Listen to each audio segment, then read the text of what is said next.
The true crime podcast you are listening to is based in fact. Join host Lisa O'Brien as she examines America's most infamous true crime cases through the lens of the court, not the court of public opinion.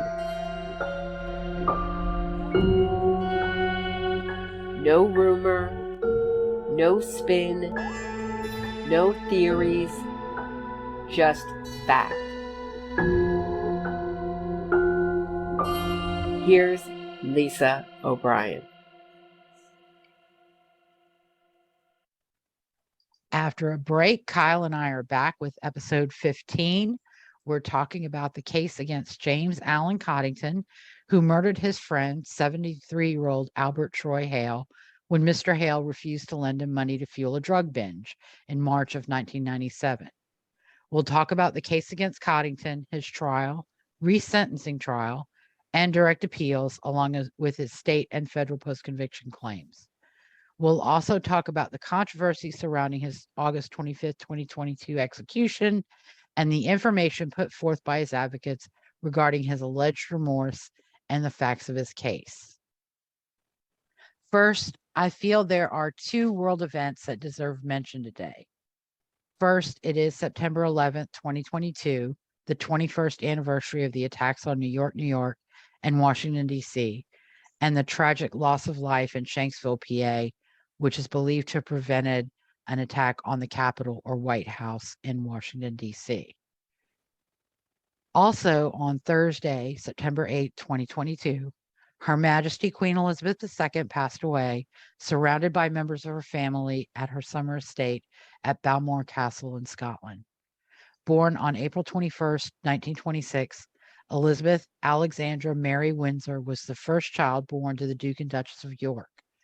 Her grandfather, King George V, decided including the name Victoria among her names wasn't necessary because she wasn't expected to ever ascend the throne. At that time, everyone expected that the Prince of Wales would marry and have children. In 1936, the course of Princess Elizabeth's life changed when her grandfather, George V, died, and her uncle David, who became King Edward VIII, abdicated to marry the twice-divorced Wallace Warfield Simpson, an American. Though reluctant and believing he wasn't fit for the role, her father ascended to the throne as King George VI and began his reign. With the support of his wife, Queen Elizabeth, he guided the nation through World War II. During the Blitz in London, the couple visited areas that had been devastated by bombing the night before. Princess Elizabeth and her sister Princess Margaret did their part to help the children of the UK cope with events and the uncertainty of their lives because of the war. In 1944, at the age of 18, Princess Elizabeth enrolled in a vehicle maintenance course, and the following year she joined the Auxiliary Territory Service. On VE Day, she and Princess Margaret made a rare visit outside the palace to celebrate with the people of London. At the age of 21, Elizabeth celebrated two milestones in her life: a radio broadcast in which she committed her life to the service of her people and her country, and in November 1947, her marriage to Philip Mountbatten, who was created Duke of Edinburgh. In 1952, at the age of 25, Elizabeth ascended to the throne when her father died in his sleep at Sandringham. Her husband became Prince Philip, the Prince Consort. Her 70 years on the throne were a collection of highs and lows, but to the public, Her Majesty always maintained her sense of duty, decorum, and dignity. In private, she was not as reserved as her public persona would suggest. She was known as a great mimic and knew how to tell a story that would entertain her audience. It was in her later years that she let go of her inner reserve and shared her wit and wisdom with her guests and audiences through documentaries and public speeches. In February 2022, Queen Elizabeth II surpassed her great-great-grandmother, Queen Victoria, as the longest reigning monarch in English history. She was the second longest reigning monarch in European history, surpassed only by French King Louis XIV, who reigned for 72 years, 110 days. I suspect that only true fans of English history will appreciate the irony in that fact. Queen Elizabeth's reign lasted 70 years, 7 months, and 2 days. On September 9th, 2022, an accession council formally named the Queen's eldest son, Charles Philip Arthur George, as King Charles III. Her grandson, William, Duke of Cambridge, and his wife, Duchess Catherine, are now the Prince and Princess of Wales. In a speech broadcast to the world on Friday, King Charles III made a promise to his people and his country similar to the one made by his mother in 1947. He closed with a touching tribute to his mother, who was preceded in death by her beloved husband of 74 years, Prince Philip. Queen Elizabeth is survived by her children, His Majesty King Charles III, and Princess Royal, Prince Andrew, and Prince Edward. 12 grandchildren and 12 great-grandchildren. I apologize for breaking up. She just was an amazing woman. She really was. I will say I was not that interested in the royals, before, her passing, but then just reading about her life and what an amazing woman she was, she's truly inspirational. Yeah, she was. And she, you and I were talking off the air. She not only walked the walk, she talked the talk. She not only talked the talk, she walked the walk. And she really, the irony, even though she really had no formal political power, she was exactly what I think anybody would want in a leader, somebody Correct. who put duty ahead of everything, never let her personal things get in front of her duty, was Correct. never partisan, and put the good of her people and her country above everything else. I mean, she is truly a model of what a leader should be. Correct. And so was her father. That's one of the other sad things, is that he felt like he was not adequate for the role. He was incredibly worried that he would mess it up, that he would do something wrong, put a foot wrong, that people would hate him. And he was one of the most beloved monarchs in the history of the country. Well, it's kind of funny, I was thinking as you were reading, and I'm having a senior moment now, his brother, remind me, Mr. Wallace. I mean, that's what he's become known as, right? The man who left everything for Wallace Simpson. He became the Duke of Windsor. He was kind of, a man of that time, of the, kind of roaring 20s, and in many ways, like a lot of what's trendy today, somebody who was selfish and just wanted it to be all about him and what he wanted. And, Correct. By abdicating, really left us with two monarchs that really put the country and the people ahead of their own personal desires. Right.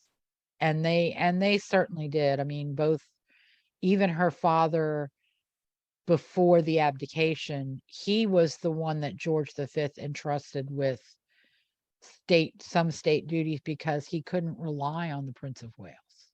Mm-hmm. And he was said to have said that, the Prince of Wales would ruin himself within a year. And he hoped that nothing stood in Bertie and Elizabeth's way. So, he had confidence. But again, and sometimes it's the person who doesn't feel adequate for the job that proves to be the best at it. Yeah, absolutely. If you don't feel like you have the God-given right to be in charge, you're probably going to be a lot better. Yeah. And, and I people can say what they want about King Charles III, but I think we should all give him a chance. And I think that, based on the fact I saw him as the playboy of the 1970s, and the, callous husband to Princess Diana. But I have to say, and give him credit where credit's due, he is not the same type of father to his sons that Prince Philip was to him.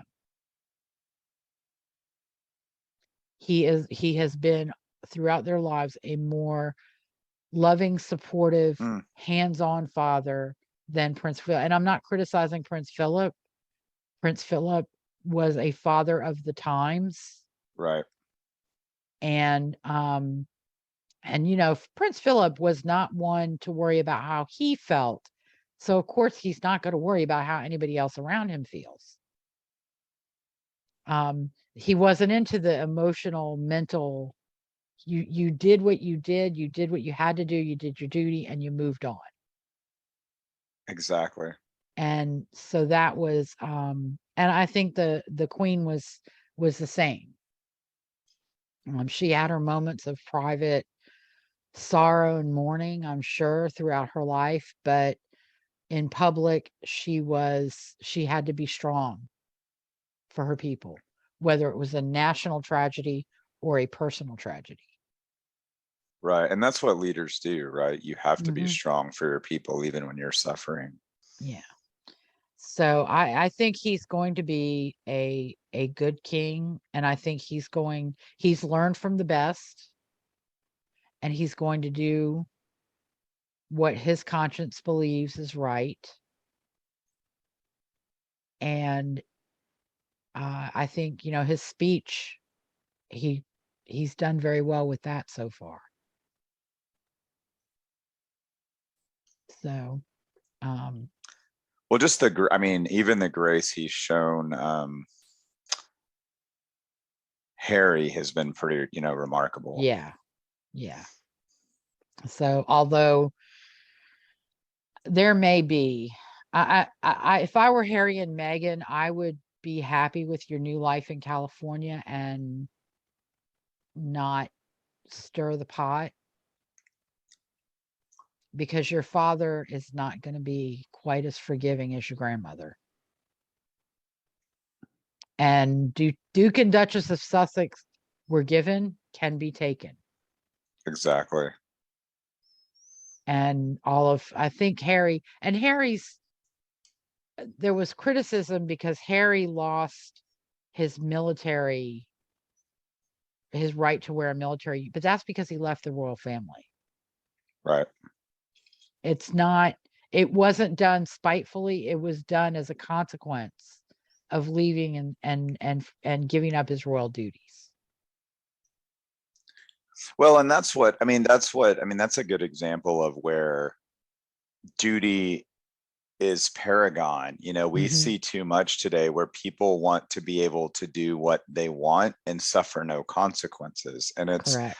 refreshing to say, this is not a right, this is a privilege.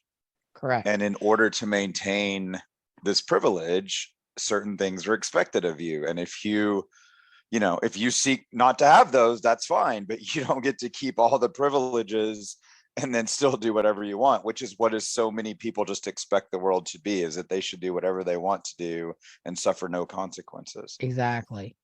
And, and to a degree, I mean, at Prince Philip's funeral, Charles and William could have worn their military regalia, but they chose not to, because that would have singled Harry out. Exactly. As not having that. So, there are the family is not trying to rub his nose in anything and not trying to be spiteful. And I just hate, what bothers me the most is that as soon as Harry ceases to be useful to Meghan, she's going to drop him. Oh, of course. And she's going to try and capitalize on that by getting a huge settlement. Yeah, I mean, I feel like if you were to juxtapose, Queen Elizabeth represents everything we really need, and Meghan Markle represents everything that's just wrong with our culture and the sickness that is our culture. But I think you're right. She went to England to marry a famous person and magically hit the jackpot. And when that's no longer use, she will claim racism or something and divorce him and get a bunch of money and go on to a footballer or somebody else. Yeah. And that's the other thing that angered me with her Oprah interview. She claimed that she was subjected to racism, but honey, if they were racist, they would have said no to Harry marrying Exactly. you. Well, and as part of it, racism and they would doesn't have mean my feelings are hurt. They would have had reason. Good reason, because she's divorced and her Exactly. former spouse is still alive. So that's strike one. nothing to do with race. She's American. That's strike 2. Or should have been. She's an actress. Strike 3. You're out, girl. And it has nothing to do with your race. Because all of those Yeah. things are independent of her race. But I still don't think if somebody was speculating or asking a question about Archie, it was probably because they truly had never known a mixed race couple or never seen I a don't mixed race baby. honestly, Lisa, if she said her name was Meghan Markle, I wouldn't Well, believe it. I would need proof. She is literally one of the biggest fib tellers. Her name in is public not life. her name is Rachel Meghan Markle. Exactly. Yeah, exactly. It's nothing she says is true. She literally makes up stuff on the fly. So, because she's an actress. That was Exactly. when people were we were talking in the lunchroom about their interview, and I don't believe it. Well, she got upset and she did this, and I'm like, y'all, she's an actress. Of course she can give the proper, emotion to something. She was probably picturing her dog dying. Right. She's not a genuine, and I don't think she was ever genuine when they were engaged. But yeah, for her to, and part of the complaint was the press. It's like, did you see what Princess Diana went through? Did you see what Catherine has gone through? Did you see what Sarah Ferguson? The press is always going to target one of the wives and vilify her. But the royal family's, answer to that is ignore it and it'll go away. Don't feed it. So, and that they claim they protected Catherine. No, Catherine is careful of what she wears and what she says and what she does. And people like her. If the media is mean to you, it's probably you. Exactly. They're not just being mean for the hell of it. But it was always very tenuous what they were talking about as far as the media as well. I mean, I guess they were like the bullying allegations, but and it goes back to, this goes back to sort of the strength of Queen Elizabeth. Here's a woman who was, been somewhat on her deathbed for probably a couple of weeks and still served up the energy and the strength to inaugurate the new prime minister, because even to death's door put duty above all else. But we live in a culture where if my feelings are hurt, I'm bullied, or I'm having a mental health crisis, or I face racism just because somebody tells me no. If I don't get my way, I'm having a mental health crisis. It just shows the fragility of, today's average person and how we celebrate that fragility. And we celebrate, oh my gosh, I can't take a question at a press conference. I need a mental health day. I can't handle it. Whereas you see a woman like the Queen who, continued to do her duty and stand tall, no matter how stressed out she was or how her mental health was suffering. She always put duty number one. Yeah. And I think going back to the Queen and closing out on the Queen, I think I'm thankful that she had become frail since Prince Philip's death, but I'm glad it wasn't something long and drawn out. Right. It was so quick, because I heard that morning the doctors were monitoring her health and were concerned. And then at lunchtime, they announced that she'd passed. And it was just, I can't believe it. No, it can't happen, because this is, for a lot of people, this is the only Queen of England we've ever known of. It's got to be for, I mean, I don't know what the number is, but it's got to be. I mean, especially when you think about people kind of coming into consciousness and realizing, oh, there's a Queen of England. It has to be 90% of the world, right? Yeah. I think, the only people that would know of her father would be people over the age of 70. Well, even then, I'm not sure if they were even fully, well, yeah, I mean, conscious of knowing it, but yeah, exactly. Like, my also, and I want to say, one of the attorneys that I work with, his father passed away on the 2nd of September, prior to Labor Day weekend, and my condolences to that family. I won't mention his name on the air because I don't know that he wants to be a part of this podcast. So, but he would have known because he was 99. He was a contemporary of the Queen, and a contemporary of Prince Philip. Right. But they would have to be, Prince Philip and the Queen's age to know of any other monarch. Absolutely. In that country. And I do also want to say there has been some negativity on Twitter from people who kind of blame the Queen for things that she had no control over and nothing to do with. And also, her reign saw the independence of a lot of countries that had been part of the British Empire. Twitter, my general view is Twitter is just a place where stupid people are allowed a platform. She actually did a lot of good things for countries within the empire because the empire is no more. Yeah, there's usually on Twitter an inverse proportion to your intelligence to your volume. For about 90% of Twitter. I'd say, Joe Neville's, Natalie Neville's, they're the exceptions on Twitter. Right. Dr. Langlois, who I don't think I've interviewed on this show, but I've interviewed on Clear and Convincing. He's also another exception to the rule. Anything horse racing, it is an exception to the rule. There you go.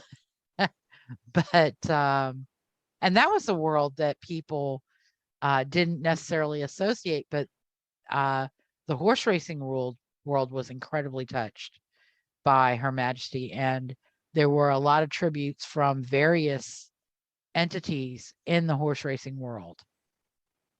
Claiborne Farms, Churchill Downs, Kentucky Derby, Frankie Dettori, jockey, and on both sides of the Atlantic.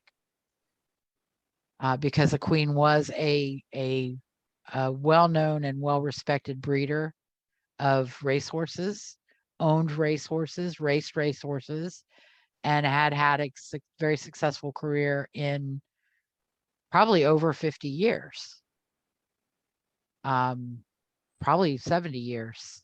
So that is on. She was also a breeder of corgis and Labrador retrievers. A lot of people forget that she also had a love for the Labrador retriever, especially the black labs. Yeah, well, that's a special place. We have a little black lab. Well, a big black lab. Yeah, because so they're very rarely dogs. little. No, they're not unless you cross them with a corgi, and right. then they're a Labrador retriever with little legs. Yeah, exactly. Because that's usually what happens when you cross a corgi. Is it maintains the corgi body with the face and shape and fur and nose of whatever breed they were crossed with. Yes. The same has also happened with a Basset Hound and a German Shepherd. So yeah, because Basset Hounds tend to be a little longer. But all right, well, let's get into the case of the day. I know I promised everyone 4 cases looking at the Oklahoma executions that are set for the fall of 2022, sorry. And that was a little bit off more than I could chew yet again. So we're going to look at we're going to look at the cases individually. Of course, listeners may probably know that Richard Glossop did get a stay of execution. So his execution will not go forward on September 22nd. His stay was granted to December 8th, 2022.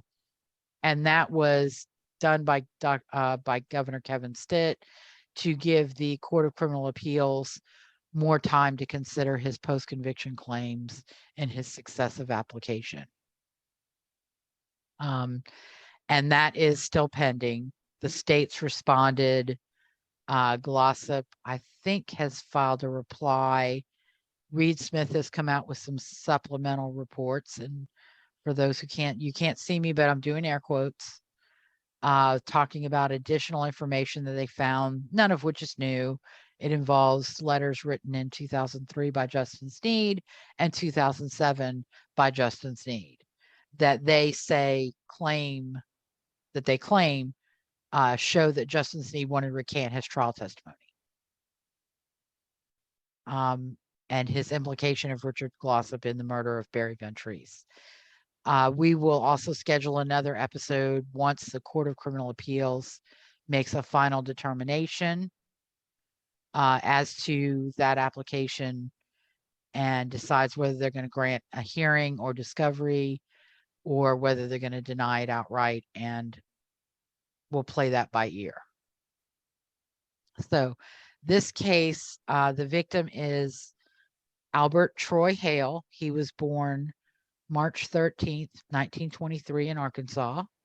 His parents were Raleigh S. Hale, who died in 1966, and Doris Dean Goff Hale, who died in 1990. His brothers, he had three brothers, Sherman Hale, who died in 1998, Bill Hale, and Jean Hale. He was a restaurant owner. He was a U.S. Navy veteran, and at the time of his death, he worked at a Honda Auto Parts business.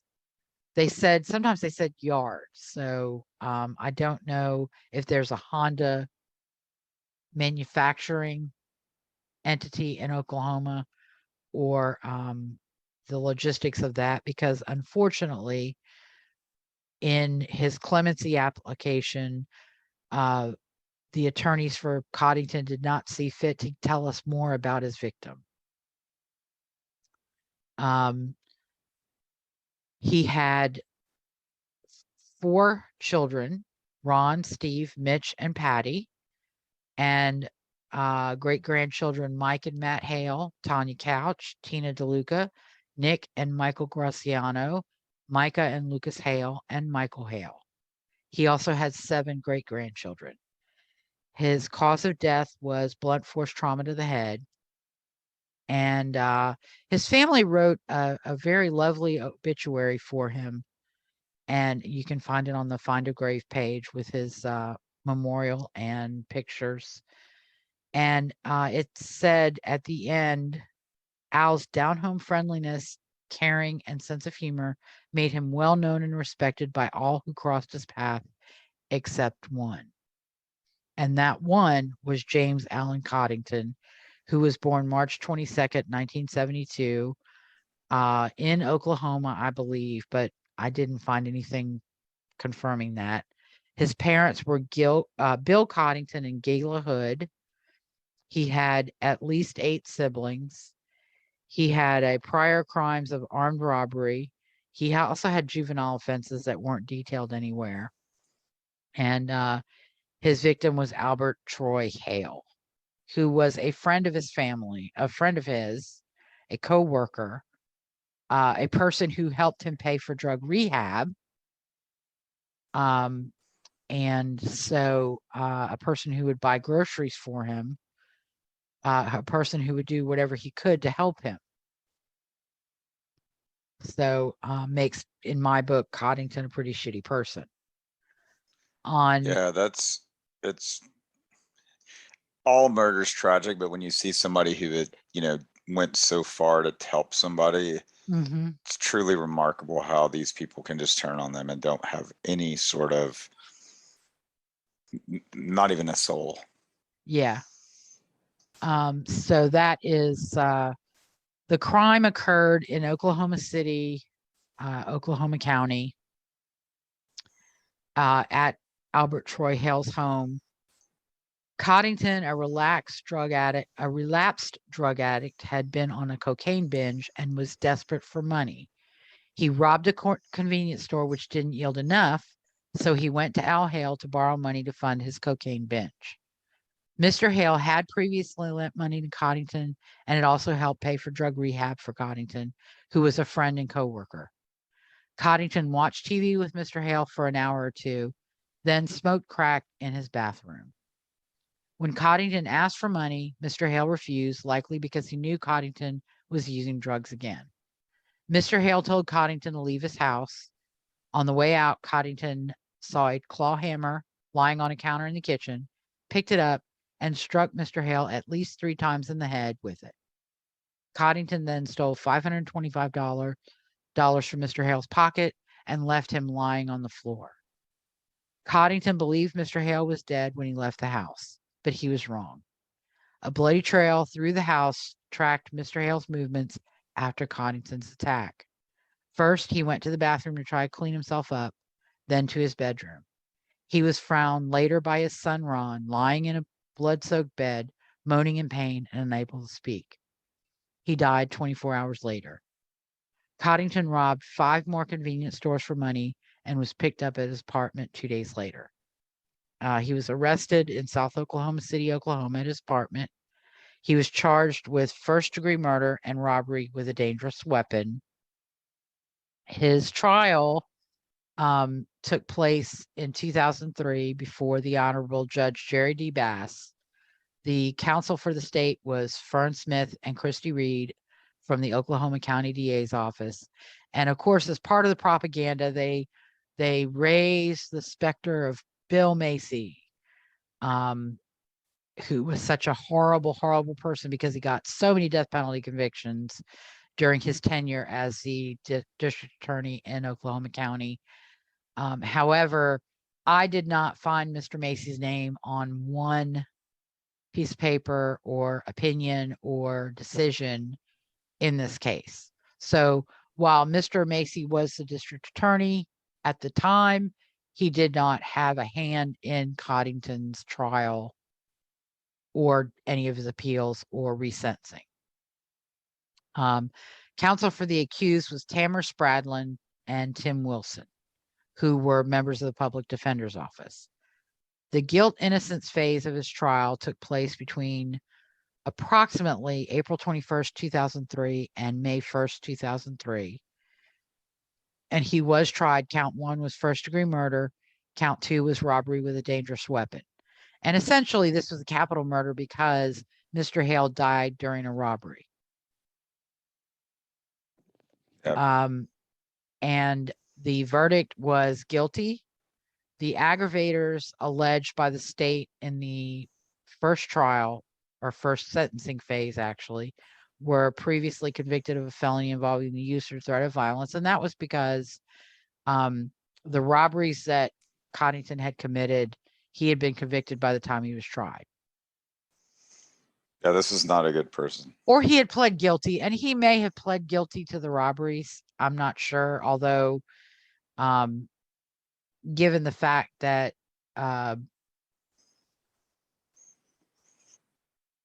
he challenged his confession to the police, I don't know that he was necessarily a guilty plea to the robberies. We'll talk about that during his appeal. And the state also alleged that the murder was especially heinous, atrocious, and cruel. And this was based on in the initial direct appeal, there were some very graphic descriptions of what happened to Mr. Hale, which I didn't, and I won't repeat here.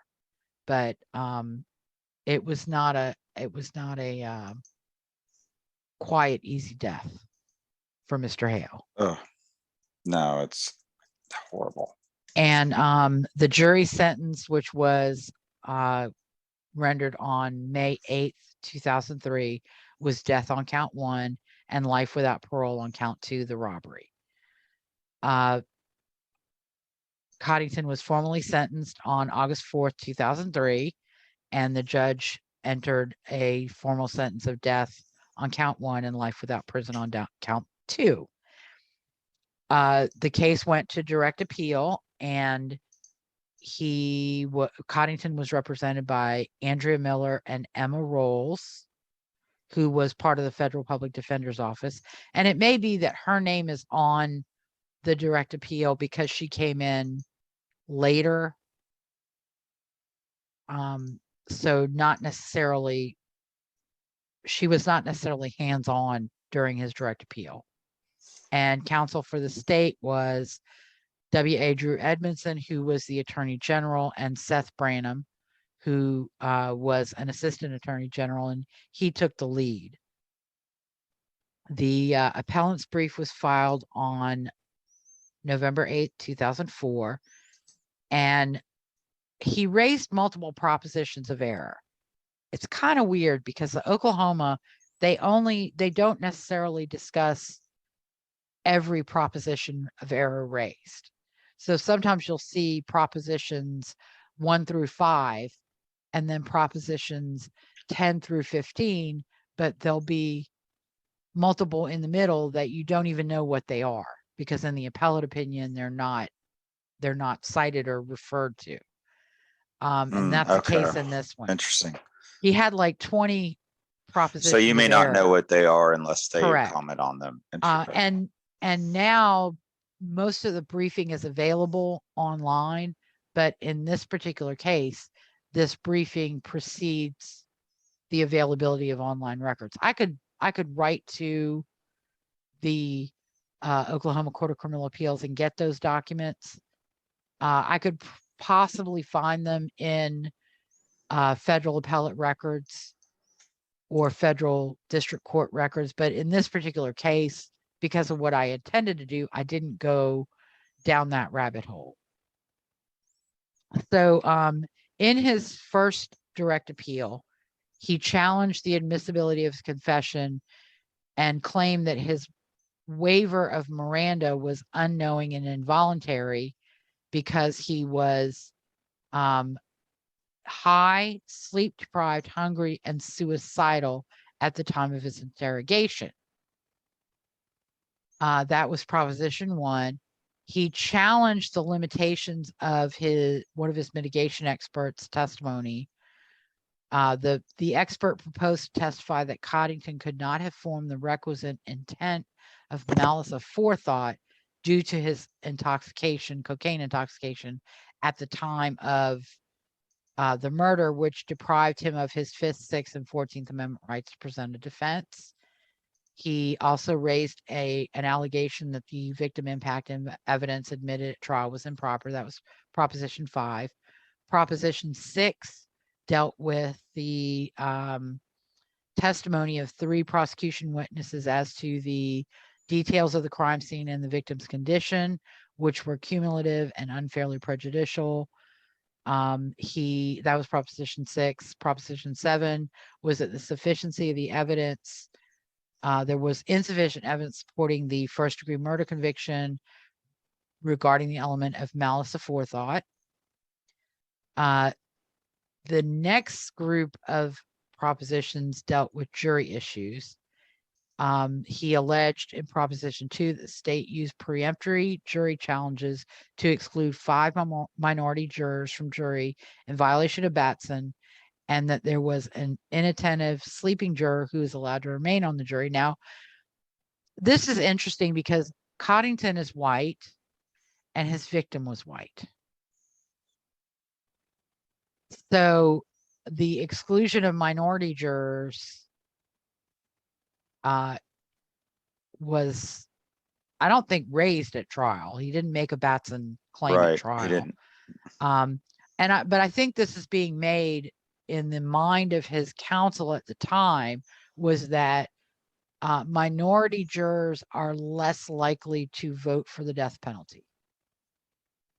And there's probably no evidence of that. It's just an emotional plea. Correct. Or some American bar or anti-death penalty study has told them this. Yeah, because I mean, in reality, that's the whole point, is you don't want racism to creep in. That's the only reason that we say we have to have, only Black defendants can be convicted by Black jurors. There's never anything about how they vote. So this Right. feels like a desperate Hail Mary. Yeah. And then the Proposition 3 was that the court failed to replace an inattentive sleeping juror who was sick, and that was an abuse of discretion. Then he raised second stage issues, and this is where it gets kind of murky. Proposition 8 was that a videotape of his mother's statement was improperly precluded from admission at the punishment phase. Coddington's mother was incarcerated in the medical ward of a federal prison with heart problems. And what happened was the state didn't object and cooperated in obtaining the statement on videotape. But then when it came time for the admission of that videotape at trial, they objected to its admission. And so, or they objected to admission of the entire videotape and only agreed to the admission of portions of the tape. Then I don't know what Propositions 9 through 13 were, because they're not cited or referred to. And then Proposition 14 was that there was an instructional error due to a confusing jury instruction regarding mitigating evidence. Basically, it was an instruction that might have led the jury to believe that they had to find all mitigating evidence, all mitigating factors beyond a reasonable doubt, when that's not the law. But I'm not really clear on that, so I'm going to let that. There was a bad jury instruction, basically. And then also that Proposition 20 was that Coddington argued that he received ineffective assistance of counsel at both stages of his trial. The appellee, the state, filed a response brief on March 8th, 2005. There was oral argument on November 8th, 2005.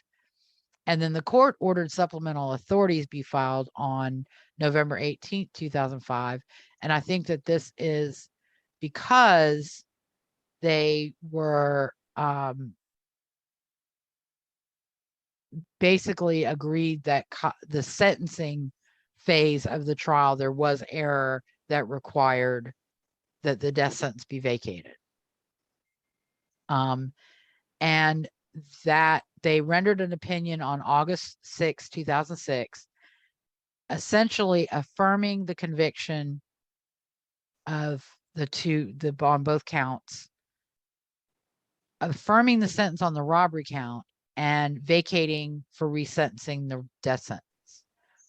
The court held that Coddington's 14th Amendment rights were violated when the trial court excluded the videotape examination of defendant's mother from evidence during sentencing, and therefore his death sentence was reversed.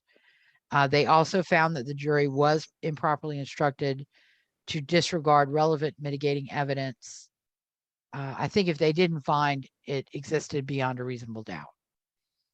A writ was filed to the United States Supreme Court on December 21st, 2006, but that petition was denied. And so the portions of his conviction and his robbery sentence, those became final on April 16th, 2007. However, there was a resentencing trial. For that, Coddington was represented again by the Public Defender's Office, by attorneys Kathy Hammerston and Faustine Curry, and the state was represented by Oklahoma County Assistant DAs Sandra Elliott and Suzanne Lister. And I believe that this is after Macy was no longer the Oklahoma County DA, but I could be wrong. And hopefully, if I am, Amy Kingery or Jennifer Harmon will correct Somebody me. will tell you. The resentencing dealt solely with the punishment. The guilt at the murder trial, or the guilt of the murder and robbery, were not retried. That took place between June 9th, 2008 and June 16th, 2008. And at that time, the state's aggravators were heinous, atrocious, and cruel, or exceptionally heinous, atrocious, and cruel, that the murder was committed to avoid arrest or prosecution, that Coddington had previously been convicted of a felony involving the use or threat of violence, and that Coddington posed a continuing threat to society. The jury found that Coddington, again, sentenced him to death. And I believe they found the heinous, atrocious, and cruel, and that the murder was committed to avoid arrest or prosecution, and that he had previously been convicted, but they didn't find the continuing threat aggravator. So, but I don't have notes as to what aggravators they found. There was another direct appeal of the resentencing. And again, Public Defender's Office of Oklahoma City represented him. Attorneys Marva Banks and Andrea Miller. Andrea Miller represented him on the prior direct appeal as well. And the state was represented by Drew Edmondson and Seth Branham of the Attorney General's office. This one, the issues were fewer because it only dealt with resentencing. There were jury selection issues raised in Proposition 2 that the trial court violated his right to a fair and impartial jury by removing prospective jurors for cause over objection and absent proper questioning before it was adequately established that those jurors could not follow the law and consider the death penalty. Isn't that one of those that, like we talked about, like ineffective counsel? Aren't those raised on basically every single appeal, it feels like? Well, this one is basically the defense bar is going to continue arguing, even though they're very rarely successful, that even though a potential juror says, I'm not going to consider the death penalty. I cannot consider the death penalty. I'm morally opposed to it. What they want to do is they want to try and question the juror until they get the juror to say, okay, I'll consider it, even though the juror really won't consider it. Kind of telegraph to a juror who is not fit to serve that say you're going to consider it, and then you don't have to consider it. And they're never going to be successful. If a juror says, I am morally opposed to the death penalty, they are not fit to serve because they will not be fair to the state and they will not consider the death penalty among the sentencing options. And that's just not, they're never going to be successful, but they continue arguing it because they're hoping that at some point it's going to make its way to the Supreme Court and there's going to be a Supreme Court that is liberal enough to say, okay, even if you're morally opposed, you can still serve on a capital jury. Got it. So that is what they hope will happen. They also, in Proposition 3, he raised the claim that the trial court violated his right to a fair and impartial jury by denying him the use of jury questionnaires and or individual sequestered voir dire, and that the trial court denied his pretrial request for individual voir dire and the use of jury questionnaires. Then they also argued that in Proposition 4 that the excusal of potential jurors for cause on grounds that they could not impose the death penalty violated Oklahoma law. They raised in Proposition 1 an error involving the trial court's presence during proceedings. Apparently, the trial court left the bench during the presentation of videotape of Gayla Hood's testimony. That was the full testimony video from Coddington's mother that was offered in mitigation. Coddington argued that the trial court's absence amounted to a structural error which affected the entire trial and required reversal without showing of prejudice.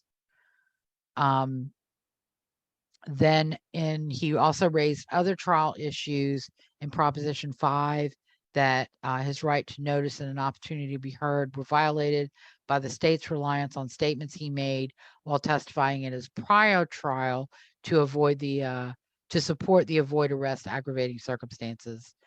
Proposition 6, that the state presented insufficient evidence to prove that he killed Hale in order to avoid arrest or prosecution. And he asked the court to vacate that aggravating circumstance.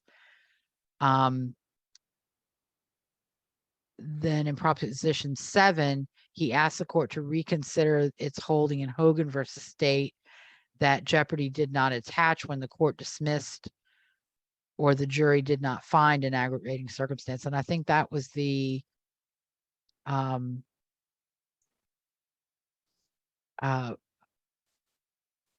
what was it? The continuing threat, because at the prior trial, they didn't find that.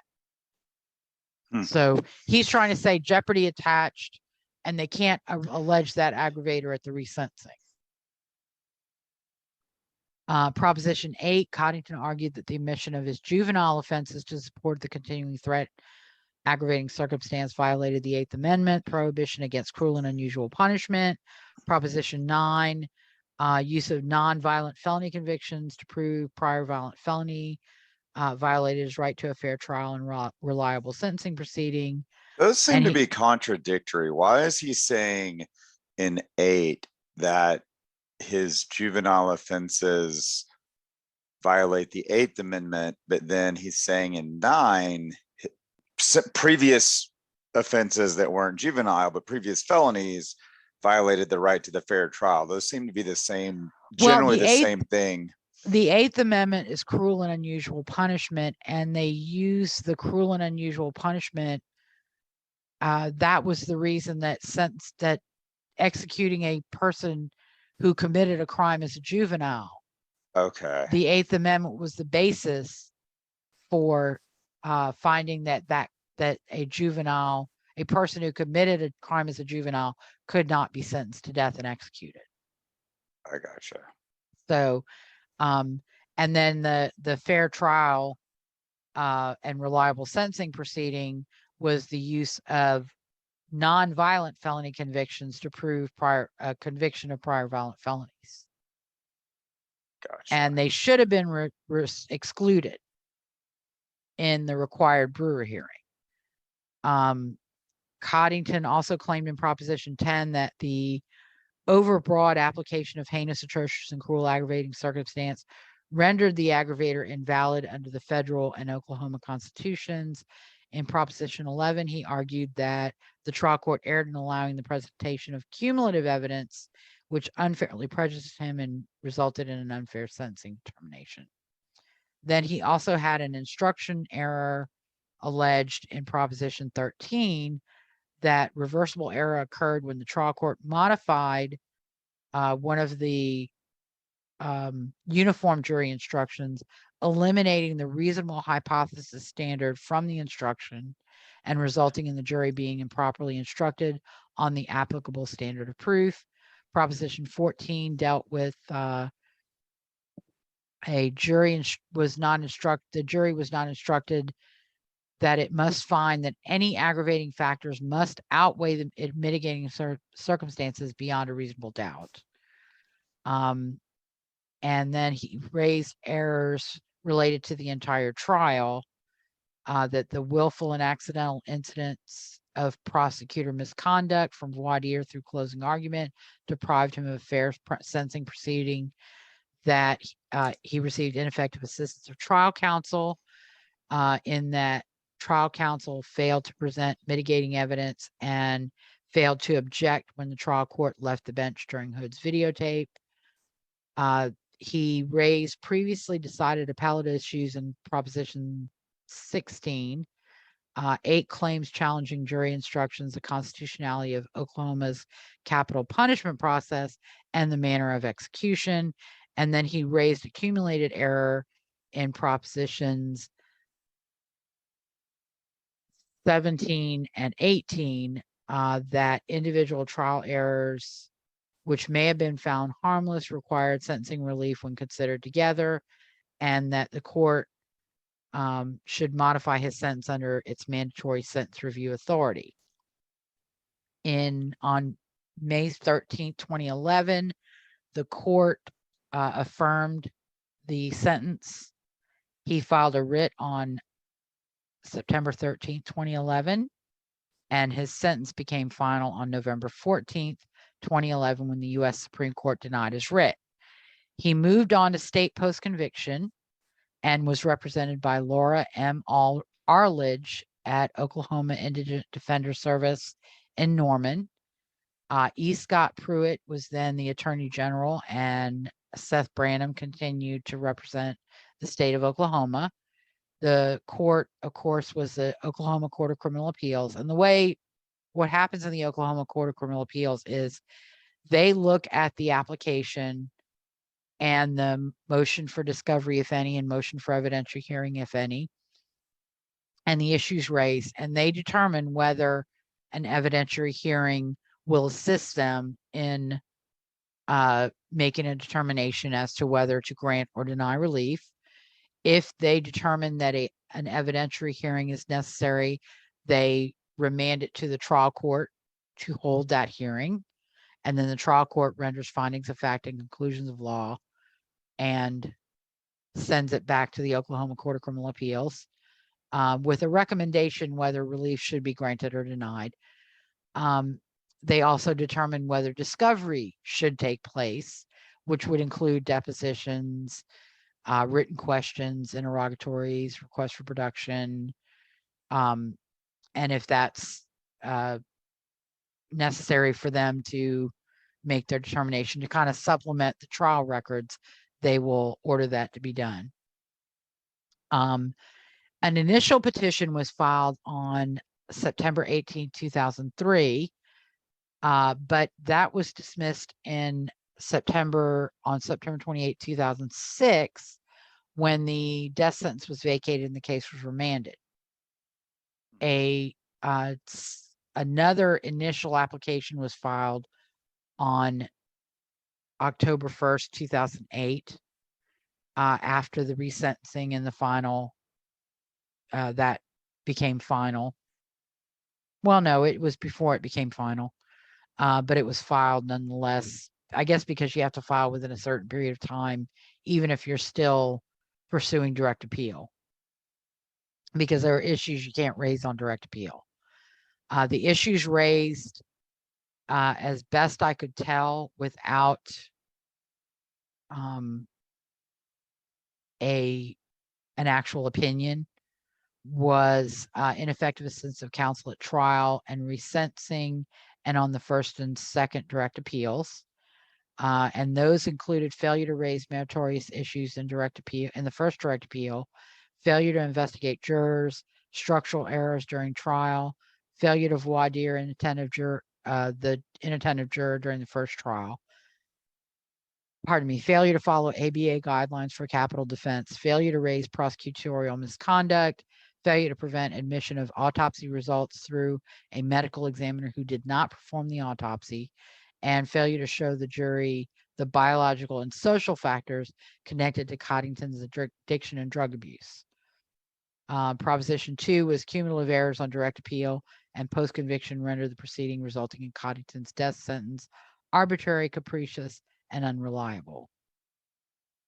Now, interestingly, while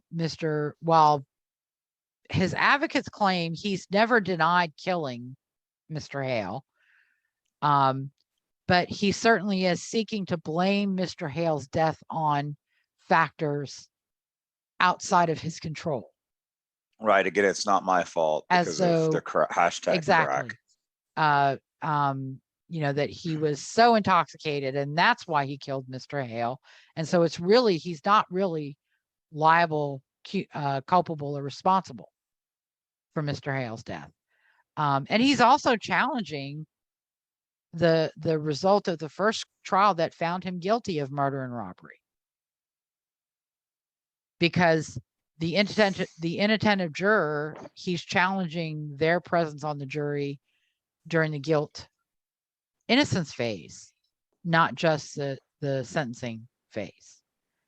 A response was ordered by the Oklahoma Court of Criminal Appeals from the state on June 2nd, 2011. So it looks like the proceedings kind of stalled until the resolution of the direct appeal in the state court arena. On August 23rd, 2011, the Court of Criminal Appeals rendered a decision. They denied Coddington's application for post-conviction relief and his motion for evidentiary hearing and discovery, and his motion reserving his right to supplement his original application. They also granted his motion to file an oversized application, I think, which is kind of an administrative thing. They considered the entire application, so they granted him leave to file it. What he filed was oversized. And pursuant to Rule 3.15 of the Oklahoma Court of Criminal Appeals, they ordered that the mandate was to be issued with the filing of the decision on August 23rd, 2011. Sometimes with the mandate, a period of 30 days or 60 days or 90 days expires before the mandate actually issues. Coddington then moved on to federal habeas claim, federal court for federal habeas relief. His attorneys were Susanna Gattoni and Seth Day at Hall Estill in Oklahoma City. So I suspect that this is a private pro bono law firm or a private law firm that represented him for whatever the federal system would compensate them to do so. The warden, who was royal at the time of filing, but I think the warden changed a couple of times once the proceedings got started, was Jennifer B. Miller at the Attorney General's office in Oklahoma. The venue was the United States District Court for the Western District of Oklahoma. Chief judge at that time was the Honorable Joe Heaton. A motion to appoint counsel was filed on December 12th, 2011. Susanna Gattoni was appointed on December 14th, 2011. A case management conference was held on January 17th, 2012, at which time a motion for Coddington's motion for, I think, indigent defense was denied, and deadlines were set in the case.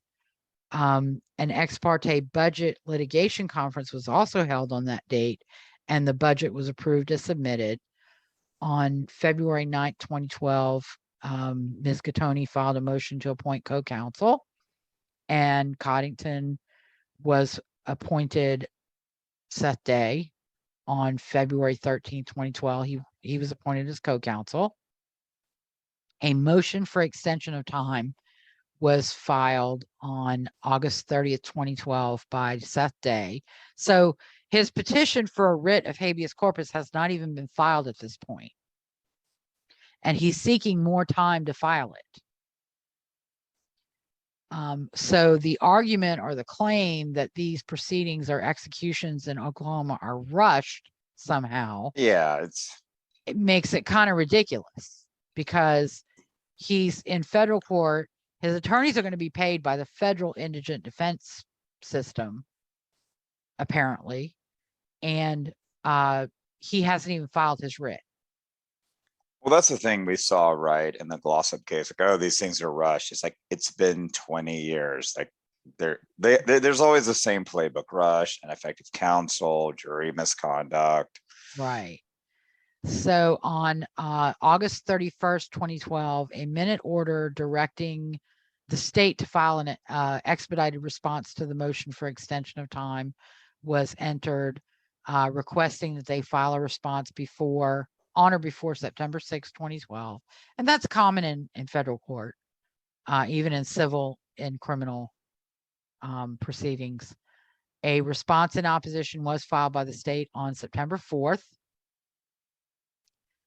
Coddington was allowed to file a reply in support of his motion for extension of time on September 5th. And on September 6th, 2012, his motion for extension of time was granted by the court. On November 13th, 2012, Coddington filed his petition for writ of habeas corpus, raising multiple grounds. I don't know what grounds 1 through 3 were because they were not cited or referred to in the opinion. Also, I've seen in the structure of some petitions, grounds 1 through 3 actually are the facts, the standard of review and analysis of the subsequent grounds enumerated. So sometimes grounds 1 through 3 are not actually complaints about the process. They're just facts and standard of review to be applied by the court and an analysis of the claims.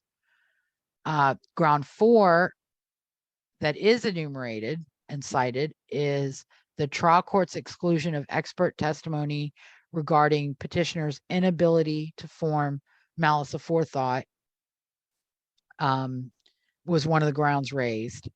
Ground 5 was the admissibility of petitioner's videotape confession. So he's still challenging the admission of evidence against him in which he confessed to killing Albert Hale.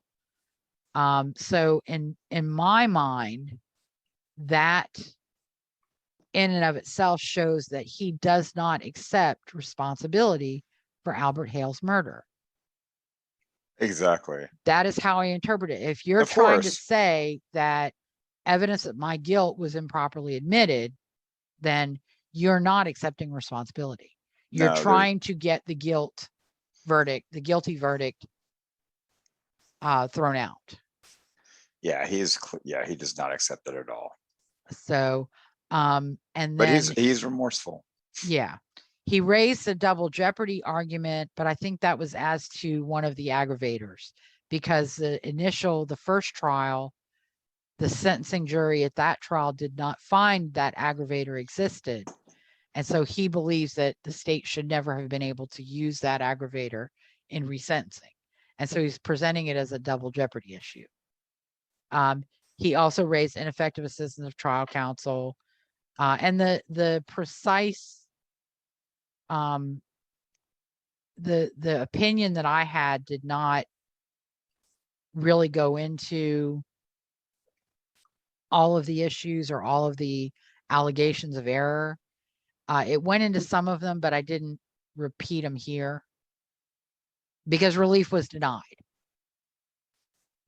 And this was meant to be a 4-person case show or a 4-case show.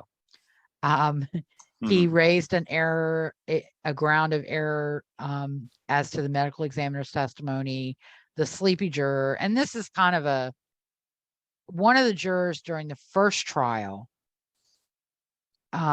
was noted on one day in the morning to seem to be dozing off. It was brought to the judge's attention. The judge spoke to the juror. The juror said she wasn't feeling right, but she thought it had something to do with her blood sugar. They took a break, went to lunch, and when they came back, the judge did observe her and didn't notice anything further issues that day. Yeah, so she probably yawned, and so now she's a sleepy juror. Well, she may have been closing her eyes. Her head may have been nodding like she was falling asleep. But again, they monitored, and Coddington's counsel did not make any further statements on the record during that afternoon or on subsequent days that there were any issues with that juror. So the judge did not remove her from the panel. They also, in ground 10, he raised the issue of evidence supporting the murder to avoid arrest and prosecution of the aggravating circumstances. And that was basically a complaint that his testimony in the first trial was used against him in a second trial. But guess what, babe? That's how testifying works. You take that chance when you get on the stand. Exactly. Even if you decide in your next trial that you're not going to testify, that doesn't mean your testimony didn't happen the first time. Exactly. Yep. He also in ground 11 raised a Roper versus Simmons argument regarding the admission of evidence of his juvenile offenses presented in support of the continuing threat aggravating circumstances. So basically he's saying I was a juvenile when I committed those crimes, so they can't be used to support my death sentence. He raised a juror misconduct claim, which I was never quite able to figure out exactly what misconduct there was, because I don't have the direct appeal that really would have illuminated that issue for me. Other than it wasn't cited in the direct appeal of the first trial, it wasn't cited in the direct appeal from the second resentencing trial. And so I don't know exactly what he claims, and I didn't download those federal court pleadings, even though they would have been available. If we ever look at Coddington again, maybe I'll go down that rabbit hole. And then he filed an amended writ petition for writ of habeas corpus on November 14th, 2012. And a motion for discovery and motion of evidentiary hearing were also filed. Evidentiary hearing and discovery were not granted right away. The court did issue an opinion on September 15th, 2016, denying relief and denying the request for evidentiary hearing and discovery. And basically what the judge found, having concluded petitioner's arguments do not establish a right to relief on any of his issues, his petition for writ of habeas corpus is denied, as our request for discovery and evidentiary hearing. Judgment will be entered accordingly. The case then went on October 10th, 2016. He filed a notice of appeal seeking to appeal to the 10th Circuit Court of Appeal. He filed a designation of record on appeal in that court on October 26, 2016. A decision in that case was rendered on May 12th, 2020, affirming denial of the petition for habeas relief, and a mandate issued from that court on October 7th, 2020. So that was 5 months. There's petitions for rehearing, and the court decides whether to rehear or to amend their opinion. So the mandate issued 5 months later, so suggesting that some consideration was given to Coddington's claims. I didn't download the docket for either I downloaded the docket for federal court, but I didn't download the docket for 10th Circuit. So I don't know exactly what the timeline of that was. He also filed a petition for writ of certiorari on February 26, 2021, asserting the single issue of limitation of Dr. Smith's testimony that Coddington was incapable of forming the required mens rea, violated his Sixth Amendment right to present a defense. Now, while he had raised the issue of the exclusion of that testimony, denying him a right to a fair trial, he never presented it as a Sixth Amendment right to present a defense violation. Can you explain that in a little? Oh, go ahead. Okay, he raised it in that way at the 10th Circuit Court of Appeal, but he never presented it as a Sixth Amendment or an Oklahoma constitutional violation as a right to present a defense. He basically argued that it was improperly excluded, but never that he was denied a right to present a defense.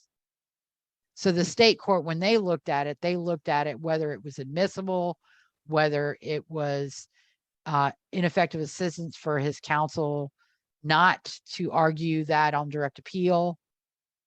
not to successfully challenge the failure to admit it on direct appeal, but he never called it a denial of a right to present a defense. And so that's a distinction that means the Oklahoma court never got a chance to address it as a constitutional issue. They basically addressed it as an evidentiary issue. And one of the things was he prejudiced by I'm getting tongue-tied here. The court in Oklahoma looked at it, would it have changed the outcome if it had been admitted? And they found it wouldn't have. And so they never had a chance to look at it as a constitutional violation. And you have to give the state a chance to resolve it on those grounds before the federal courts can determine whether the state made the right decision. Right. Or whether the state made a reasonable decision. And so basically, that was the state's argument in its brief in opposition, that the issue before the Supreme Court as a constitutional violation had never been presented or passed by the courts below, that the issue was not compelling, that Coddington's case was a poor vehicle for resolution of the issue, and his arguments were without merit. The brief also pointed out that the issue as presented to the Supreme Court was only raised in a reply brief filed at the 10th Circuit Court of Appeal, which was the federal court, not state court. On June 7th, 2021, Coddington's petition for writ of certiorari was denied. And in an order entered by I think he went back to federal court. There was an order entered appointing the federal public defender to serve as lead counsel for Coddington in connection with executive or other clemency proceedings, and an entry of appearance was filed by Emma Rolls. Then going to Coddington's execution, we're kind of look at it, even though it's out of order, look at the execution process to it gives, I think, a clearer picture of how these cases can go 25 years before an inmate is actually executed. And I think it's more illuminating if you look at it step by step toward execution, rather than going back to 2008 saying, okay, well, he got an execution date, but it was stayed for this reason. So, of course, in Oklahoma, there's apparently a pro forma date given by the Court of Criminal Appeals, I think, to ensure that the process of post-conviction claims proceeds in a timely fashion, rather than whenever the inmate or the attorneys for the inmate get around to it. So a date was set on June 2nd, 2008, which was September 2nd, 2008. A stay of that date was issued on July 21st, 2008 by the Court of Criminal Appeals, when Coddington's post-conviction claims process began. Of course, we know between October 30th, 2015 and February 3rd, 2020, there were not going to be any executions in Oklahoma because of the need to rework the Oklahoma protocol. All the Glossop stuff, Correct. suit. And there had been, in 2014, there was the attempt to challenge directly to the U.S. Supreme Court the use of midazolam, which was ultimately not successful. But the error during Charles Warner's execution with the use of potassium acetate required the state of Oklahoma to rework its protocol to ensure that that didn't happen again. So their notice of amended protocol was issued on February 13th, 2020. And then, of course, Glossop versus Chandler, they that case heated up because several inmates, and Coddington was one of them, challenged the new protocol and the constitutionality of the use of midazolam as the first drug in the protocol. In August of 2021, on August 11th, Judge Frio ordered a trial in the prisoner's lawsuit. And that was during the summary judgment process. I think we talked about it more in depth during the Glossop episodes. Yep. During the summary judgment process, Judge Frio dismissed some plaintiffs from the case because they refused to choose an alternative method of execution. Julius Jones was one of them. Right. Coddington was one. But Coddington filed a challenge to that because apparently it was an inadvertent error on his counsel's part. And so on August 25th, 2021, because he had been dismissed from the federal lawsuit, the state did file a notice seeking an execution date of February 10th, 2022. On August 26, 2021, Coddington's counsel filed an objection to that notice, asserting that they were challenging Judge Frio's order under Rule 59. I think. On September 23rd, 2021, even though the challenge was going, it hadn't been ruled on. So the Oklahoma Court of Criminal Appeals did set the execution date for March 10th, 2022. And then on October 12th, 2021, Judge Frio entered an order reinstating Coddington as a plaintiff in the lethal injection challenge. And a stay was issued by Judge Frio on December 23rd, 2021. And apparently the state and Coddington entered into a joint stipulation to that order on December 23rd, 2021. So Coddington's execution that was set for March 10th, 2022 was stayed.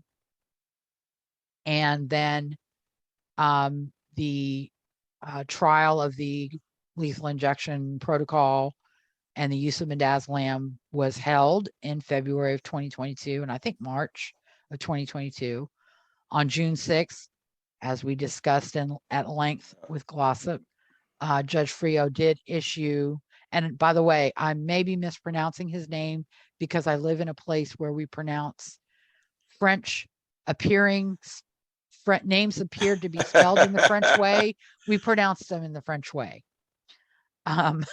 Sorry, citizens. It's probably Friot. I don't know.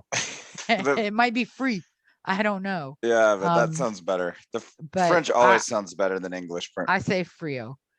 And again, Amy and Jennifer will hopefully correct me if I'm wrong.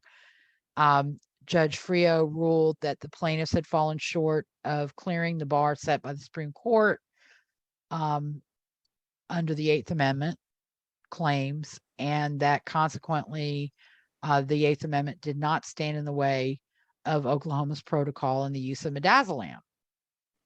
And he made findings of fact about the use of midazolam and its reliability.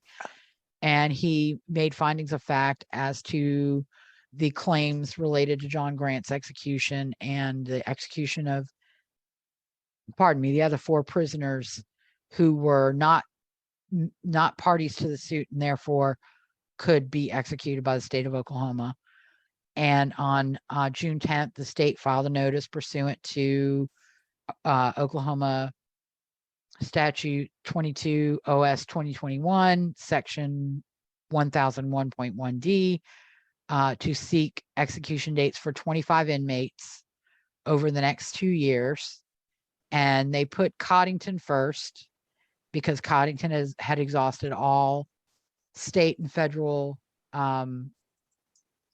challenges to his conviction and sentence. And the lethal injection challenge had been decided, and the state of Oklahoma was successful. Now, interestingly, it is on appeal to the 10th Circuit, but they apparently have not sought a stay of any dates in the 10th Circuit. So it's not required that the state not execute anybody while this issue's on appeal. And I think a part of that is because it's really Judge Frio's decision is based on Supreme Court law or Supreme Court case law. And so the 10th Circuit can't exactly turn around and reverse the Supreme Court. They can only maybe say, okay, Judge Frio made a mistake on this issue, so he has to go back and refix it. So they saw it. Coddington, they put Coddington at the head of the list, number one. And the court, they sought the date of August 25th, 2022 as the date of his execution. Glossop was second at September 2022. Benjamin Cole is third in October. Richard Fairchild is fourth in November. And then John Hanson is fifth in December. So that's 2022. And we'll talk over the next few weeks. Hopefully we'll be able to do an episode a week.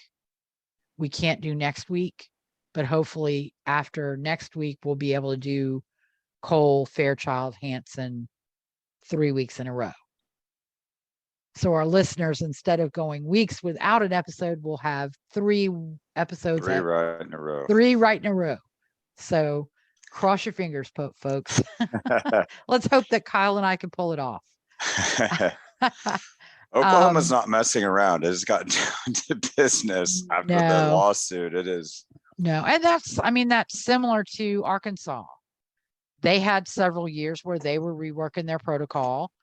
And once they got it reworked, they scheduled 8 and executed 4.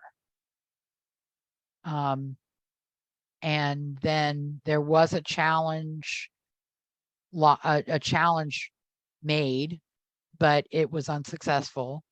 And so they probably will also restart their process soon. They haven't, but I'll look into that next week while we're off. I thought it was interesting, though. I know we didn't talk about it, but, I thought it was interesting, his last words, he said nothing about Mr. Hale. Mm-hmm. I Yeah. just find that interesting. Like, if you're actually contrite, it feels like I understand thanking the people that have taken care of you and appreciated you, but no expression of remorse, no, prayers for the family. Just let's all put about a pin. himself.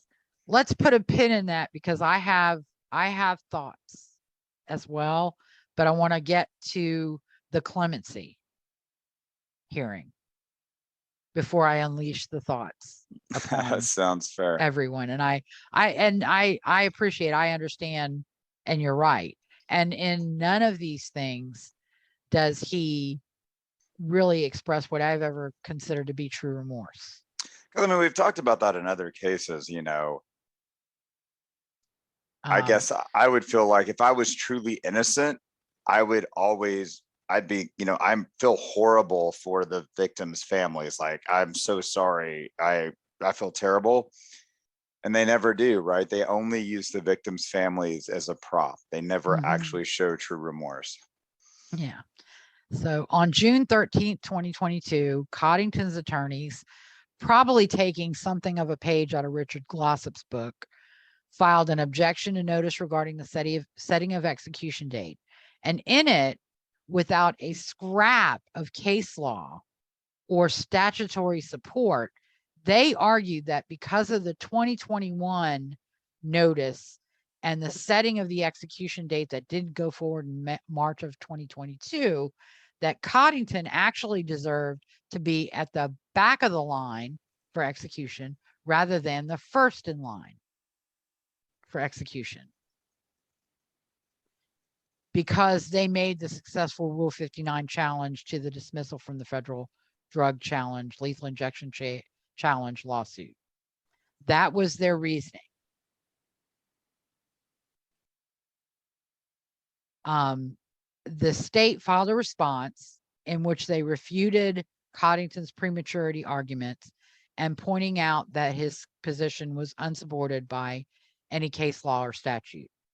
That was on June 14th. And on June 14th, the Coddington's attorneys filed a motion withdrawing their objection, but asking to hold the request in abeyance until the parole board was shown to be in compliance with 57 OS section 332(1)B. I think that was right around the time Kelly Doyle resigned. So now they're saying the state shouldn't set a date until the Pardon and Parole Board is in compliance and can do a clemency hearing, which is yet another ridiculous and unsupported argument. On July 1st, of course, the Oklahoma Court of Criminal Appeal denied that request and denied the objection and set Coddington's execution date for August 25th, 2022.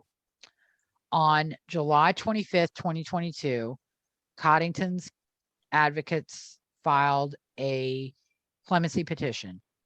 And basically, they argued that while on death row, Coddington had attained and maintained sobriety. He'd attained and maintained clear conduct for more than 15 years. He was remorseful for his actions against Mr. Hale and for the pain Mr. Hale suffered. He was remorseful for the pain he caused Mr. Hale's family. The 139-page petition also highlighted Coddington's family history of drug and alcohol abuse, criminal activity, and violence. It also cited abuse and neglect suffered by Coddington at the hands of his parents. Not one word of that was contrite, true remorse for Albert Hale or Albert Hale's family. And in fact, it blames the drug use for Coddington's actions on the day he murdered Albert Hale. It also portrays him as someone who didn't have a choice, who didn't stand a chance, even though Albert Hale tried to give Coddington a chance by paying for drug rehab. But Coddington chose, after rehab, to start using drugs again and to go on a binge and to rob convenience stores. And then when Albert Hale dared not to grant him his request for money because Mr. Hale knew he was using drugs and told him to leave, he bashed his head in with a hammer. And that's the drug's fault, not Coddington's. Yeah, it's pretty amazing. On August 3rd, 2022, Coddington appeared before the Oklahoma Pardon and Parole Board. And, you know, he said, I'm remorseful, but he used terms like what happened to Mr. Hale. He was my friend and he lost his life because of it. You know, as though he was removed from responsibility for his own actions. And I mean, they talked about the horrid life, but they didn't talk about Albert Hale. What about Albert Hale's life? Did Albert Hale grow up in a silver spoon, getting everything he ever wanted household with parents who cuddled him and patted him on the head and never said no. And he was a model child who never got in trouble or never made mistakes. No, we know nothing about Albert Hale is a cipher. Because if the state tried to talk about Albert Hale, they would be accused of trying to get sympathy for the victim. And told it's not about the victim, it's about James Coddington and how he's changed. That you can behave in prison on death row where you don't have access to drugs is Right, not exactly. an achievement in my mind. Yeah, you're a model prisoner in solitary confinement 23 hours a day. Yeah, that's amazingly hard to do. He apparently did have a position as an orderly. And he did impress COs, and he did impress a former warden who believed he was a better person. And becoming a better person, that's all well and good, but that doesn't change the horrid act that you committed. And true remorse would be, I deserve the punishment I'm going to get. To me, if Coddington had said at that clemency hearing, I deserve to be executed for this crime, I would say give him clemency. Because that to me is true remorse. Yeah, if somebody says, I'm sorry, what I'm going to get. Yeah, I deserve it. Yeah, I'm with you. It's like, you know what? I do deserve this. Eye for an eye. I did this. I was under the influence of crack, but I still chose to take it. I still, at the end of the day, made that decision. Mm-hmm. But I'm remorseful and I deserve this. I'm not going to appeal my sentence. I deserve to die. Then yeah, I'm like, you generally show remorse, and I would be totally good with some clemency for those kinds of people, but right, that's never how it works. And there's a clip of him on YouTube, and between now and our next meeting, I would encourage you to watch that. He cries, but he's crying for himself. He's not crying for what he did to Albert Hale. He's crying for himself because he doesn't want to die. And while I can understand I don't want to die, because nobody does, still, he still lacks the self-awareness that would be true remorse. And it's not what happened to Albert Hale, it's what I did to him. Right. He didn't lose his life. You killed him. You bashed his head in with a hammer because he wouldn't give you money to buy drugs, which what he was doing, what he felt was best for you. And yes, he was throwing you out of his house because you were probably being an asshole. He didn't want to hear you begging for money. He didn't want to hear lies about why you needed money because you just smoked crack in his bathroom. And he probably knew it, even though you thought you were slick and he didn't know. So the board recommended 3-2 to grant clemency, which, again, because he said what he knew they wanted to hear. And he made himself look like a victim. And I guess there are still some 2 liberal members on that pardon and parole board that are going to fall for a good song and dance when they get it. So, I kind of hope she's not listening.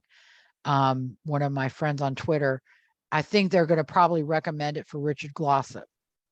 And I'm hoping Governor Stitt has the brains and doesn't get a call from fucking Donald Trump and denies it. Because with the show that they're putting on in the media, these people are going to fall for it with Glossop. Yep. And I hate to say it, but it's true. And if Governor Stitt falls for it, I hope the people of Oklahoma vote his ass out of office and bring in somebody who has better sense. because that's the second murderer that Governor Stitt is going to let off the hook. He's already let off Julius Jones, and he, if he lets off Richard Glossop, he needs to go. So, I don't see that he has any true remorse. I don't believe in his speech to the clemency board. I don't believe in any of the materials in the clemency petition, even though I didn't read the whole 139 pages, because it's just a sob fest for Coddington. And all these strikes that he, all these tribulations and trials he had to deal with. But you know what? We all have trials and tribulations, and it's how we deal with them as adults. He wasn't a juvenile when this crime was committed. He was 25 years old. He was no longer being abused by his parents. He was no longer being fed drugs and alcohol by his parents. He was no longer being fed drugs and alcohol by siblings. The choices he was making were his own. And they were choices. And so they were his choices, and he suffers the consequences. That's how it goes. And Yep, off my soapbox before I fall and hurt myself. No, but that's right though. I mean, there's some level of, it's just like when you think about drunk drivers, it's like we still prosecute drunk drivers when they could say, well, it wasn't me, it was the alcohol, which you could argue is technically true, but you still made those decisions to get to that point. So yeah, I mean, it's the same thing with, it's just weird, the double standards that we apply. We just kind of move the definition around all the time. But yes, agreed.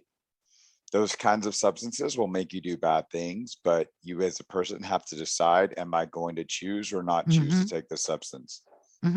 And, he had been to rehab, and he had gotten clean at one point for some period of time. And so he's the one who chose to fall off the wagon, or to jump off the wagon, and then to snort the entire thing, or mainline it, or smoke it, or whatever he fucking did. He made that choice. And so, that involved, it escalated to killing a man for $525. And the irony is that Mr. Hale kept larger sums of money in the house, and there was a significant amount of money in the house. But Coddington only took the $525 out of Mr. Hale's pocket. And then after that, continued robbing convenience stores. And this is another thing. Prior to Governor Stitt's denial, several people came out in the media, including one of his robbery victims, who believed he should get clemency. But it's like, unless that person is a member of the Hale family, she needs to shut up. Yeah, because what he did may have affected her, but he didn't hurt her. He didn't kill her. Exactly. Yeah, don't care. You have no right to talk just because your great uncle got robbed. Yeah. Well, she was a robbery victim, and I don't mean to diminish, but he didn't hurt her. Yeah, exactly. He scared her, and it is a horrible experience. But yeah, there's a difference between being scared because somebody put a gun or knife in your face versus having your head beat in with a hammer. Let's don't equate the two. Yeah, and we have to remember, at some point, Mr. Hale regained consciousness, and he went and tried to clean himself up, and then he ended up in his bed, unable to call for help, in pain, and he was found by his son. And later, I don't know how much later, I'm not sure exactly what the timeline was, and died the next day in the hospital, never having regained consciousness. He was moaning in pain and unable to speak by the time his son found him. Because with head injuries, your condition gets progressively worse, but doesn't always result in a quick death. What was it? And a lot of head injury victims, their bodies keep going when there's nothing left. There's no activity left in the brain. Right. And so, they only die when their organs start to fail, if they're allowed to. So, it's not an easy way to go. And that's not what was done to James Coddington, I would point out. So vengeance is not vengeance, because vengeance would be doing to Coddington what he did to Albert Hale. Exactly. Yeah. Beating him to death with a hammer, or at least halfway to death with a hammer, and letting him bleed out. Yeah. I like I said, I think that the defense bar, and I think it would benefit them, they should actually encourage and welcome the state telling people about the victim and share about the victim, because the victim becomes an afterthought in these cases. This is a case that goes back to 1997. So There's no social media. There's no, there's thankfully, I found an obituary that told me more about Mr. Hale than any of the court opinions. And thankfully, because his family did what, some families in those circumstances are almost unable to do, is that they wrote about him and who he was as a person. And I have to say, he was a Navy veteran, and he was born in 1923. So he served in World War II. In some form or fashion. He may not have been on the front lines, but in the Navy, he was eligible to serve during that time period. Because he would have been 18 years old in 1941 when America entered the war. So he deserves the utmost respect, but that's never mentioned. And again, the state has a fine line that they have to tread.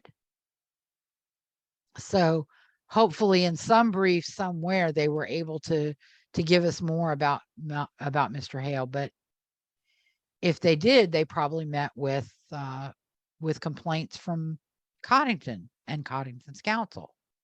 Exactly. So Coddington was executed after Governor Stitt denied clemency. And again, somebody from a church group opposing capital punishment. He was interviewed shortly after the decision was announced, and he was really mad because he didn't think Governor Stitt gave reasons for the denial. Because I think Stitt's statement was, I've looked at the facts and evidence, and I've decided to, deny clemency. But he didn't give a reason. He didn't owe you a reason, dude. The board didn't really give a reason. They didn't say, well, because he had such a hard life, I think he deserves clemency. Or because he says he's sorry, I think he deserves. I mean, they just said grant.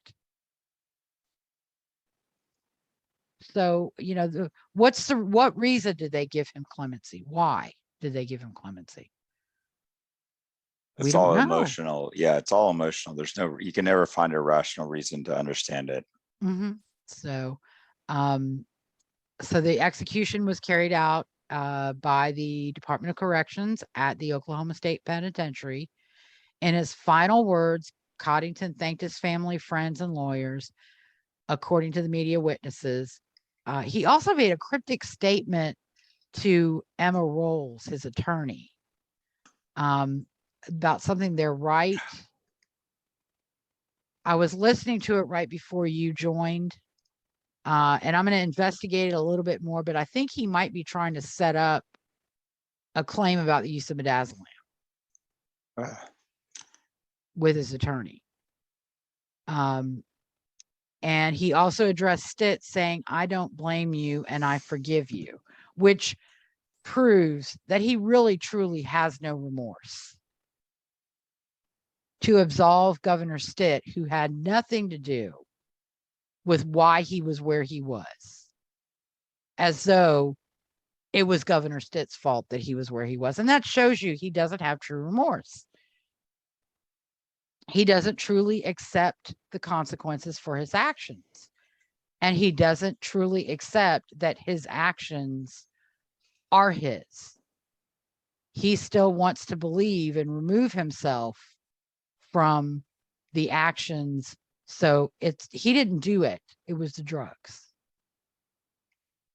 The administration of the drugs began at 10:02 a.m. and Coddington was pronounced deceased at 10:16 a.m. Media witnesses didn't observe anything that suggested he was conscious when the mercurium bromide, the pan-curium bromide, the second drug, the paralytic, or the third drug, the potassium chloride, were administered. They did remark that he was snoring, which just shows he was still breathing. He didn't have any side effects such as regurgitation because of what happened with John Grant. They withheld food. I think his last meal would have been the night before, and he wouldn't have been allowed any food after midnight or drink after midnight. I want to highlight, I haven't done it for other episodes or other cases, but I do want to do it for Mr. Hale. His son Mitch was a witness and spoke after the execution, and then he also gave interviews post-execution. One of his statements, I think immediately after the execution, today is not a good day. It's not a bad day. It's just a new day for our family. We can finally move on. It's not going to heal anything, but it closes this chapter. He also remarked that Coddington did not express remorse for Hale's killing, saying the omission proved the inmate's previous expressions of remorse weren't genuine. He never apologized. He never mentioned my daddy, never mentioned my family. So there was no true remorse. And then on August 29th, a return of death warrant was filed by the Oklahoma Department of Corrections. It just basically, details the procedure and shows that the execution was carried out. And so that is James Coddington.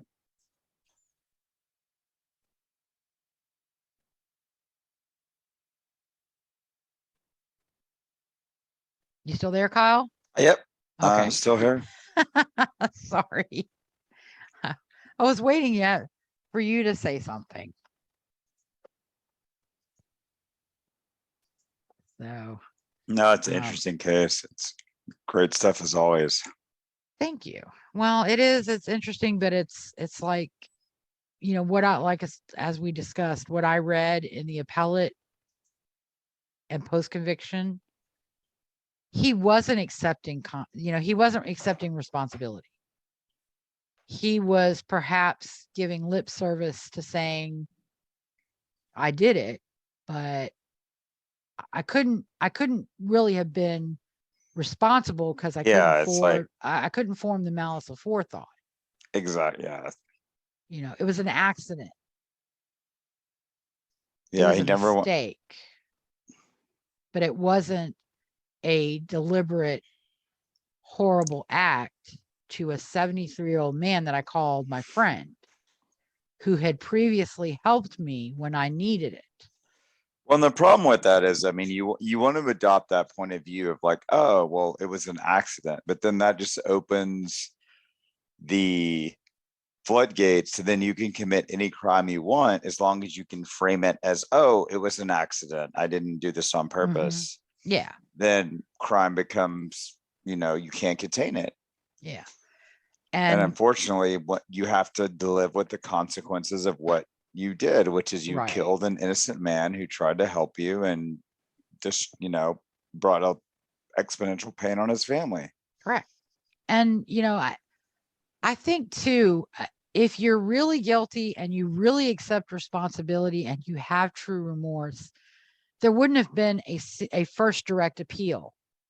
Right. He would have waived exactly. everything. I deserve this. I'm waiving it. And then he would have done it, because Albert Hale's family went through 25 years.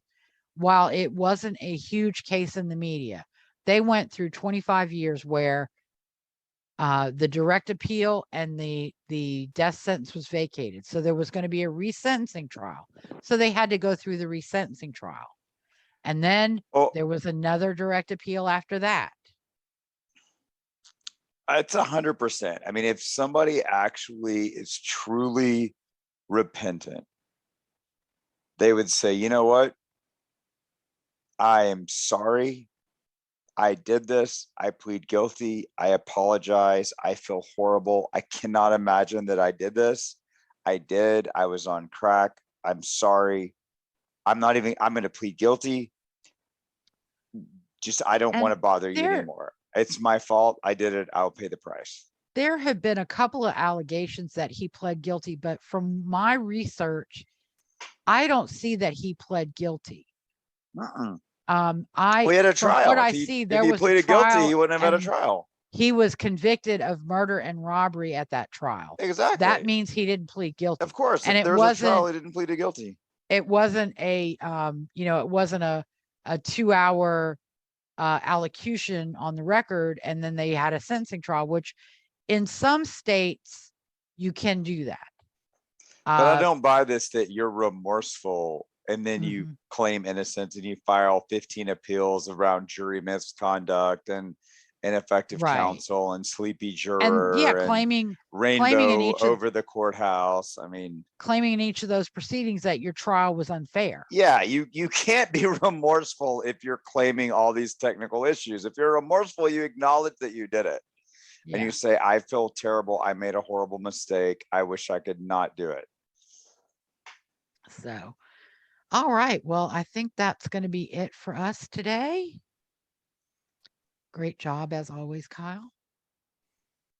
No, well, thank you for doing so much work. I hope everybody understands how much work you put into these cases. I mean, she does a ton of work. Thank you. And that's why it took me so long. And it took me so long because initially I wanted to do multiple cases. And the next case is a really difficult one for me. And it took a lot. And that's why we had the delay. I was under the weather. And then I couldn't get my head around the second case and third case. And then even, yesterday I worked on Coddington until almost 8:00 last night. And when I was working on my notes for the next case this morning, I realized I'm not going to get it done. There's no way. Well, I just want everybody listening to realize, unlike probably 90% of true crime podcasts, Lisa does not just read Wikipedia and a couple of newspaper articles and just summarizes and then reads what they say over 45 minutes. She does all original research. And so I appreciate all the work that you put in, because you really have an interesting and unique podcast that no one else can replicate. Thank you. All right. Well, on that note, thank you for listening to Based in Fact, a true crime podcast with Lisa O'Brien and co-host Kyle Evans. If you like the show and want to know more, you can find us on Facebook or follow me on Twitter at O'BrienLN. Join us in 2 weeks for episode 16, State of Oklahoma versus Benjamin Robert Cole. Cole is scheduled to face execution in Oklahoma in October 2022. In 2002, he killed his 8-month-old daughter, Brianna, while his wife was doing laundry. We'll talk about the crime, Cole's trial, appeals, and post-conviction claims. Until then, have a great 2 weeks and stay safe. Good night.